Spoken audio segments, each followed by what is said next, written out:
दोस्तों, हम अपने जीवन में हमेशा अपने मन को लेकर परेशान रहते हैं। हम यह सोचते हैं कि हमारा मन भला शांत कैसे होगा। हमारे मन में तो तरह तरह के विचार चल रहे हैं। हम काम कुछ और करना चाहते हैं, लेकिन हमारा मन हमसे कुछ और ही काम करवा लेता है। इससे पहले कि आप अपने मन को शांत करने का प्रयास करें, यह जानना जरूरी है कि मन का व्यवहार शांत होने वाला है ही नहीं। अगर मन शांत होने वाला हो सकता तो इस दुनिया में सभी के मन शांत हो गए होते और हर कोई अपना जीवन सुखी सुखी बिता रहा होता।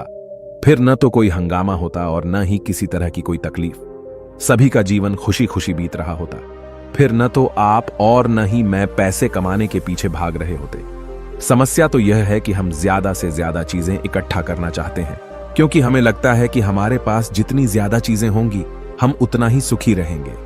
लेकिन वास्तविकता तो यही है कि बाहर की किसी भी चीज में कोई सुख नहीं है और न ही उनमें कोई दुख है। और यही कारण है कि जब हम किसी चीज के पीछे भाग रहे होते हैं, जब हम कोई चीज पाना चाहते हैं, तो उसे पाकर हमें पल भर के लिए खुशी तो मिलती है, लेकिन बाद में हम उस खुशी का एहसास नहीं कर पाते। वह खुशी दुख में परिवर्तित हो जाती है। और इसी प्रकार से हम एक चीज से दूसरी चीज, दूसरी से तीसरी चीज के पीछे लगातार भागते रहते हैं, क्योंकि हमें ऐसा ही लगता है कि यदि हम वह चीज पालेंगे तो हम सुखी हो जाएंगे। लेकिन वास्तविकता में वही सुख हमारे दुख का कारण बन जाता है, जिस कारण हमारा मन बेचैन रहने लगता है। हम उस चीज को पाने के लिए तरह तरह के उपाय करते हैं, जिस कारण हमारा मन और भी बेचैन होने लगता है। और यह बेचैनी धीरे धीरे चिंता का रूप ले लेती है और हमारा मन पूरी तरह से अशांत हो जाता है। हमें कुछ भी अच्छा नहीं लगता। हमें लगता है कि जो कुछ हमने मांगा था उसका उल्टा हो रहा है। सब कुछ हमारे विपरीत जा रहा है। और फिर हम अपने मन को शांत करने के लिए ध्यान करना शुरू करते हैं, क्योंकि एक ध्यान ही वह मार्ग है जो हमें ज्ञान की ओर ले जाता है।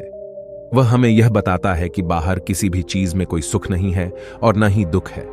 दुख और सुख तो हमारे मन का भ्रम है। यह हमारे मन की एक उपज है, जिसके लालच में हमारा मन हमें यहां वहां भगाता रहता है। जैसे कि महीनों से भूखे एक भिखारी को अगर एक सूखी रोटी भी मिल जाए तो वह उसके लिए सुख है, वह उसके लिए अमृत है। और ठीक उसी के विपरीत यदि किसी धनवान के घर पर 56 प्रकार के भोग भी बन जाए, तब भी वह उसे खाकर तो दुखी ही रहेगा। यह तो उनकी मनस्थिति पर निर्भर करता है। इसे और अच्छे से समझने के लिए आज की जो कहानी मैं आपको सुनाने जा रहा हूं, इस कहानी के माध्यम से आप यह समझ पाएंगे कि हमारे मन की स्थिति क्या है और हम इसे कैसे नियंत्रित कर सकते हैं। तो चलिए बिना किसी देरी के कहानी शुरू करते हैं। एक समय की बात है, एक गांव में एक युवक रहता था जिसका मन बहुत ही अशांत रहता था। वह हमेशा तनाव में रहता। वह अपने मन को शांत करना चाहता था, लेकिन उसे कोई भी उपाय नजर नहीं आ रहे थे। उसके जीवन में कई प्रकार के दुख थे, जिनके कारण वह हमेशा तकलीफ में रहता, तनाव में रहता। एक दिन उसे पता चला कि उसके गांव में एक बौद्ध भिक्षु आए हुए हैं, जो सभी को दुख और सुख पर उपदेश दे रहे हैं। वह युवक तुरंत ही घर से निकला और उनके आश्रम जा पहुंचा। वहां पर पहुंचने के बाद उस युवक ने देखा कि वह बौद्ध भिक्षु सभी गांव वालों को उपदेश दे रहे थे। बौद्ध भिक्षु कह रहे थे कि सभी के जीवन में कोई ना कोई सुख और दुख तो आता ही रहता है, जिस कारण हमारा मन बहुत अशांत रहता है। और एक अशांत मन इस दुनिया का कोई भी सुख नहीं ले सकता। फिर चाहे उसे पूरी दुनिया की धन दौलत ही क्यों न मिल जाए, वह उसे पाकर भी दुखी ही रहेगा। परंतु जिस व्यक्ति का मन शांत है, उसके पास चाहे कुछ भी हो या ना हो, वह हर छोटे पल का आनंद ले सकता है। वह हर पल को खुशी खुशी जी सकता है। इस दुनिया का और इस जीवन का परम सुख भी प्राप्त कर सकता है। इतना कहकर उन बौद्ध भिक्षु ने अपना प्रवचन समाप्त कर दिया और वापस आश्रम की ओर लौट गए। युवक भी उनके पीछे पीछे आश्रम पहुंच गया और इस युवक ने उन बौद्ध भिक्षु से कहा, हे गुरुवर, अभी कुछ देर पहले आप उपदेश दे रहे थे कि एक शांत मन हर पल का आनंद ले पाता है, हर पल को सुखी सुखी जी पाता है। लेकिन इस दुनिया में सभी के पास मन है और सभी के मन अशांत है, तो ऐसे में भला अपने जीवन को कोई सुखी सुखी कैसे जी सकता है। इस दुनिया में शांत मन किसी के पास नहीं। मेरे पास भी एक ही मन है और वह भी शांत नहीं है। गुरुवर, क्या आप बता सकते हैं कि मैं अपने इस मन को कैसे शांत करूं?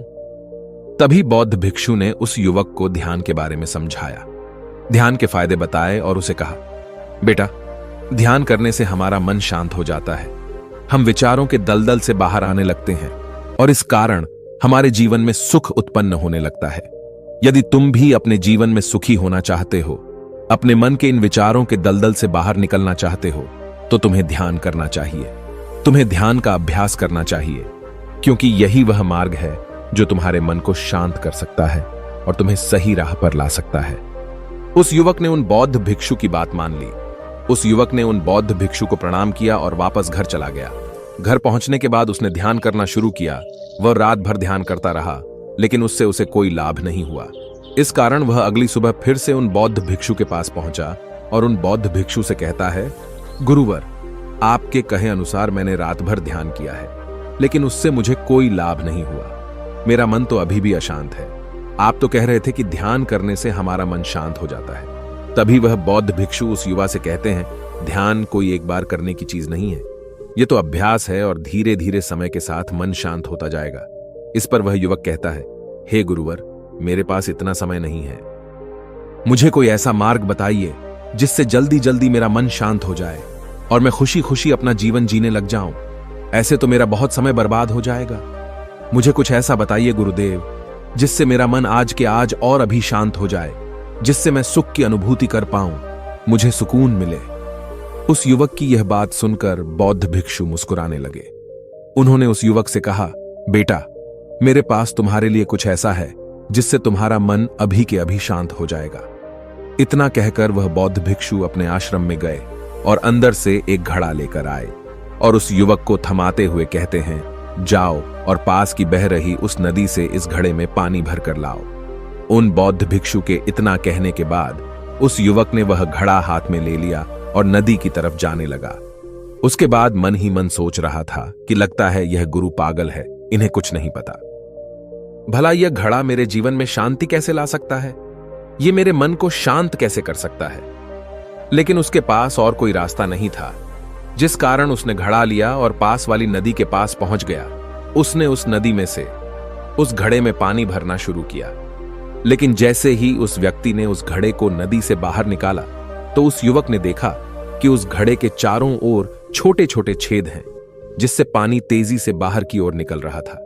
उसने लगातार कई बार प्रयास किए, लेकिन काफी बार कोशिश करने के बाद भी वह उस घड़े को पूरा नहीं भर पाया और थक हार कर उन बौद्ध भिक्षु के पास वापस लौटा और क्रोधित होकर कहता है, गुरुवर, आपने यह कैसा घड़ा दिया है? इसके चारों तरफ तो छेद है। भला मैं इसमें पानी कैसे भरकर ला सकता हूं? जब भी मैं पानी भरता हूं, इस घड़े के छेदों से सारे पानी बाहर निकल जाते हैं। इस घड़े को मैं पूरा नहीं भर सकता। तभी वह बौद्ध भिक्षु उस युवक को शांत कराते हुए कहते हैं, बेटा, शांत हो जाओ। तुम्हें तुम्हारे प्रश्न का जवाब ही तो दे रहा हूं, और यदि तुम क्रोधित अवस्था में इस जवाब को सुनोगे तो इसे समझना तुम्हारे लिए मुश्किल हो जाएगा। इसलिए शांत हो जाओ और मेरी बात समझने का प्रयास करो। यह जो घड़ा मैंने तुम्हें दिया है, इसे अपना मन समझो, और मन केवल दो ही प्रकार से शांत हो सकता है। पहला यह कि तुम उसे लबालब पूरा भर दो और उसमें कुछ भी और आने जाने की जगह न बचे। क्या तुम इस घड़े को इस प्रकार भर सकते हो? इस पर वह युवक कहता है, हे गुरुवर, मैं इस घड़े को लबालब नहीं भर सकता, क्योंकि जब भी मैं इसमें पानी भरता हूं, सारा पानी तो छेद से बाहर निकल जाता है। तभी वह बौद्ध भिक्षु उस युवक से कहते हैं, ठीक इसी तरह हम भी अपने मन को कभी नहीं भर सकते। हम जितना इसमें डालते जाएंगे, वह सब कुछ हमारे शरीर के द्वारा बाहर आता रहेगा। फिर चाहे वह क्रोध हो, प्रेम हो या फिर दया, हम जो भी अपने अंदर आने देते हैं, वही हमारे अंदर से बाहर भी आता है। और इसीलिए मैंने तुम्हें छेदों वाला घड़ा दिया, क्योंकि यह हमारी मन के जैसा ही है। और जब हम इस मन को बस भरना चाहते हैं, तब तुम अपना समय बेकार कर रहे हो। क्या तुम्हें एक पल के लिए भी ये नहीं सोचा कि इसी प्रकार तो तुम अपने मन को भरने में भी लगे हुए हो? क्या इससे तुम्हारा समय बर्बाद नहीं हो रहा? क्या इससे तुम्हारा जीवन बर्बाद नहीं हो रहा? क्योंकि जिस भी चीज से तुम अपने मन को भरोगे, वह तो बाहर निकल ही जाएगी। उस युवक को अपनी गलती का एहसास हुआ। वह तुरंत उन बौद्ध भिक्षु के चरणों में गिर गया और उन बौद्ध भिक्षु से कहता है, गुरुवर, आपने सच कहा। मैंने कभी भी इसके बारे में नहीं सोचा कि मैं अपना जीवन अपने आप ही बर्बाद कर रहा था। ठीक है, मैं तो इस बात से अनजान था, लेकिन आज आपने मेरी आंखें खोल दी। परंतु गुरुवर, अगर यह मन को पूरी तरह भरने का पहला तरीका मन को शांत नहीं कर सकता, तो मन को शांत करने का दूसरा तरीका कौन सा है? गुरुवर, मुस्कुराते हुए उस आदमी से कहते हैं, दूसरा तरीका है कि अपने मन को पूरी तरह खाली कर दो। इस पर वह व्यक्ति कहता है, गुरुवर, आप ही मुझे बताइए कि मैं अपने मन को खाली कैसे कर सकता हूं। तभी बौद्ध भिक्षु कहते हैं, बेटा, यह तो बहुत ही सरल है। बाहर का कूड़ा अपने भीतर मत जाने दो। इस प्रकार तुम्हारा मन अपने आप ही खाली हो जाएगा। वह व्यक्ति कुछ देर सोच विचार करने के बाद बौद्ध भिक्षु से कहता है, हे गुरुदेव, यह कैसे संभव है? जो भी हम देखते हैं, सुनते हैं, वह हमारे मन में ही तो जाता है, वह हमारे भीतर की ओर ही तो जाता है। फिर मैं उसे कैसे रोक सकता हूं? इस पर बौद्ध भिक्षु मुस्कुराने लगे और उस युवक से कहते हैं, बेटा, मैं तुम्हें यही तो समझाने का प्रयास कर रहा हूं कि मन को केवल ध्यान से ही जीता जा सकता है और एक दिन ध्यान करने से कुछ नहीं होने वाला। हमें इसके लिए समय देना होगा, हमें इसके लिए धैर्य रखना होगा, इसका निरंतर अभ्यास करना होगा। आगे बौद्ध भिक्षु उस युवा से कहते हैं, बेटा, क्या तुम्हें प्यास लगी है? युवक कहता है, हां गुरुवर, मुझे बहुत जोरों की प्यास लगी है। इस पर उन बौद्ध भिक्षु ने उस युवक को पानी पिलाया और कहा, ये लो, पानी पी लो, इससे तुम्हारी प्यास बुझ जाएगी। लेकिन मुझे एक बात बताओ, क्या आज पानी पी लेने से फिर तुम्हें कभी प्यास नहीं लगेगी? तुम कभी फिर मुझसे पानी नहीं मांगोगे? इस पर वह युवक कहता है, गुरुवर, आप कैसी बातें कर रहे हैं? पानी तो हमारे जीवन का एक हिस्सा है, इसके बिना तो हम मर जाएंगे। और आप कह रहे हैं कि आज पानी पी लो और उसके बाद मैं कभी पानी न पीऊं। यह भला कैसे संभव है? प्यास तो हमें रोज आती है और हम रोज पानी पीते हैं, इसके बिना तो हम मर जाएंगे। तभी बौद्ध भिक्षु मुस्कुराते हुए उस युवक से कहते हैं, ठीक इसी प्रकार एक दिन के ध्यान से हमारा मन शांत नहीं हो सकता। उसे भी रोज भूख लगती है और उसे रोज रोज हमें आहार भी देना पड़ता है। उसे भी रोज पानी पीने की जरूरत पड़ती है और ठीक उसी प्रकार हमें हर दिन ध्यान करने की भी जरूरत पड़ती है। और जब हम निरंतर ध्यान करते हैं, इसका अभ्यास करते हैं, तो देखते ही देखते हमारे मन की भूख शांत होने लगती है और एक समय पर हमारा मन सारे विचार उत्पन्न करना बंद कर देता है। तब वह बाहर से कुछ भी ग्रहण नहीं कर पाता और जो कोई भी विचार हमारे भीतर है, वह सारे विचार देखते ही देखते समाप्त हो जाते हैं और इसी प्रकार धीरे धीरे हमारा मन शांत होने लगता है।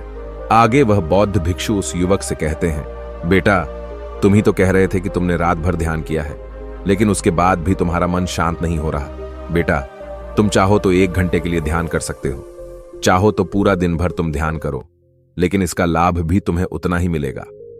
अर्थात मान लो तुम 1 दिन के लिए ध्यान करते हो तो इससे तुम्हारे मन को भी शांति केवल कुछ समय के लिए ही मिलेगी। यह हो सकता है कि वह 1 घंटे के लिए शांत रहे या फिर केवल कुछ क्षणों के लिए, लेकिन वह शांत अवश्य होगा। लेकिन जैसे ही उसे फिर से भूख लगेगी, वह फिर से अशांत हो जाएगा और फिर से यहां वहां भागने लगेगा और वह अपने विचारों की तलाश में आगे बढ़ेगा, क्योंकि उसे भी तो भूख लगी है, उसे भी तो खाना चाहिए, उसे भी तो पानी चाहिए। जैसे कि जब तुम्हें भूख लगती है, तुम अशांत हो जाते हो, क्योंकि तुम्हें भोजन चाहिए, पानी चाहिए, ताकि तुम अपने पेट की भूख को मिटा सके और तुम्हें शांति मिले। इस पर वह युवक कहता है, आप सत्य कहते हैं, मैं ही गलत था, मेरी ही गलती है। मैं अपने मन को अवश्य शांत करके रहूंगा, फिर चाहे इसके लिए मुझे कितना भी समय क्यों न लग जाए, मैं भी उस सुख को प्राप्त करके ही रहूंगा। मैं इस खाली घड़े में पानी भरकर अपने जीवन को बर्बाद नहीं करना चाहता। मैं अपने मन को शांत करके ही रहूंगा। मैं अपने मन को पूरी तरह से खाली कर दूंगा। इतना कहकर उस युवक ने उन बौद्ध भिक्षुओं को प्रणाम किया और वापस अपने घर की ओर लौट गया। दोस्तों, हम लोगों के जीवन में भी कई प्रकार की समस्याएं हैं और हम उन समस्याओं का समाधान करना चाहते हैं, और अंत में हमें जो मार्ग मिलता है वह ध्यान है।